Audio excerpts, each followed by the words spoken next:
Hi hello അസ്സാം വലൈക്കും. സനാസ് കിച്ചണിലേക്ക് എല്ലാവർക്കും സ്വാഗതം. അപ്പോൾ എന്ത് കഥ അറിയോ, പെരുന്നാൾ ഡ്രസ്സും ഷോപ്പിങ്ങിനും എല്ലാം പോയിട്ടുണ്ടായിരുന്നു.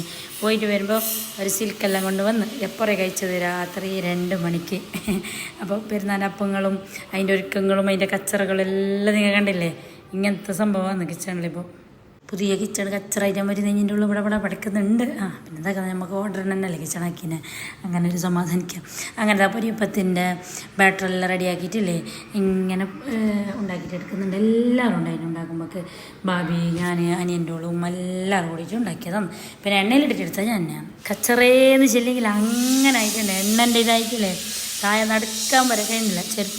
ചെരുപ്പിട്ടിട്ട് മാത്രം നടക്കാം. ചെരുപ്പ് ഊരിയെങ്കിലേ ഒരു ചവിട്ട് നടക്കാൻ കഴിഞ്ഞില്ല. അത്രയ്ക്കാണ് എൻ്റെ കച്ചറുണ്ട്. അപ്പോൾ എല്ലാം ഇതില്ല ചൂടൽ പരിപാടിയെല്ലാം കഴിഞ്ഞു. ഇനി പാക്കിങ് കാര്യങ്ങളെല്ലാം ആയിട്ട് എല്ലാ കുമ്പളയിലും വടിയിടെല്ലാം എത്തിക്കലാണ്. അപ്പോൾ ഇത് നമ്മളിപ്പോൾ എൻ്റെ പണി തീരാൻ തന്നെ ലേറ്റ് ആയതുകൊണ്ട് തന്നെ അപ്പം ചൂടാനും കുറച്ച് ലേറ്റായി. ഞാൻ ചൂടുമ്പോൾ തന്നെ അങ്ങനെ ചടപടയായിട്ട് രാത്രി 12 മണിയോളം നമ്മൾ ഡെലിവറി ആക്കിയത് തന്നെയാണ്. എല്ലാവർക്കും കുമ്പള ടൗണിലൊക്കെ വന്നിട്ടുണ്ടായിരുന്നു. പക്ഷേ ആ ടൈമിൽ അങ്ങ് എത്തിക്കാൻ കഴിഞ്ഞിട്ടാണ്. ഞാനിട്ട് പാക്കിങ്ങിൽ തന്നെ ഉണ്ടായിരുന്നു. അങ്ങനെ ഒരാളത്തെ പെരക്കെത്തിച്ച് ഒരാളത്തെ കുമ്പള ടൗണിലേക്ക് എത്തിച്ച് കാസർഗോഡ് ഷോപ്പിൽ അങ്ങനെ ഇങ്ങനെ എല്ലാം ആക്കിയതാണ്. അപ്പോൾ അതെല്ലാം കൊടുത്തിട്ട് അതിൻ്റെ ഒരു പിള്ളമാർ ബെടിയായിട്ട് ഒരു വക പ്രാന്താക്കുന്നുണ്ട്. അങ്ങനെ ഞാൻ വരുമ്പോൾ കുറച്ച് ബെടിയെല്ലാം മീൻ കൊണ്ടുവന്നിട്ട് പിള്ളേർ ഒരു മജാല്ലേ അങ്ങനെ പൊട്ടിച്ചതാണ്.